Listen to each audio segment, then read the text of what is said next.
Let's take a look at question 10. On which of the following points would the authors of both passages most likely agree? Okay, so we know we're being asked to compare the opinions, the points of view of the two passages. And we know from our active reading what the passages are about, but there's no point in us making a prediction here, because they might agree about lots of stuff.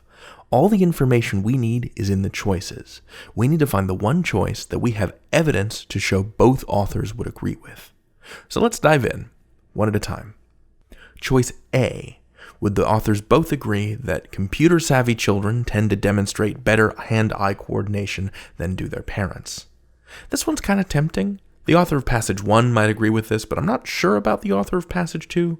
I don't think we have enough information to infer the author's view on this, but I'm going to leave it in for now. Okay, let's move on to B. Would they agree that those who criticize consumers of electronic media tend to overreact in their criticism?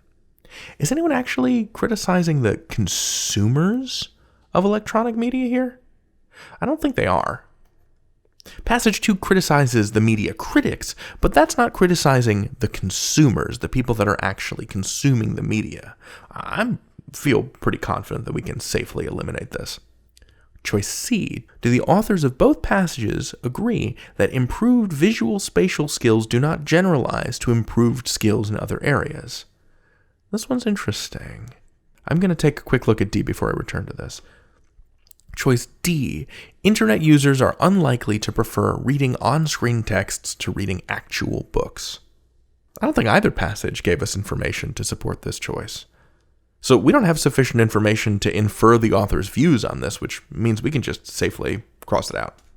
Okay, so on test day, if I were pressed for time, I might just circle C and move on, because I'm pretty sure that passage 2 didn't compare children to adults, and that leaves me with C. And process of elimination is a very handy tool on some hard questions.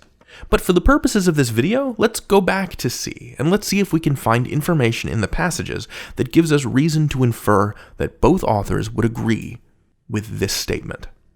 So improved visual spatial skills do not generalize to improved skills in other areas. Oh, yeah, here we go. I found the part where I marked trade-off, and this is exactly the evidence I needed. So this is the bit about Patricia Greenfield, the developmental psychologist. And in her study, she concludes that every medium develops some cognitive skills at the expense of others. So our growing use of the net and other screen-based technologies has led to the widespread and sophisticated development of visual spatial skills, but those gains go hand in hand with a weakening of our capacity for the kind of deep processing that underpins mindful knowledge acquisition, etc. Okay, so for passage 1, this does not generalize to an improvement in other areas, right? In fact, passage 1 concludes that it's a trade-off. The better you get at visual spatial reasoning, the worse you get at deep processing. Let's see what passage 2 has to say. Ooh, okay. If you train people to do one thing, they get better at doing that thing, but almost nothing else. Music doesn't make you better at math, conjugating Latin doesn't make you more logical, brain training games don't make you smarter.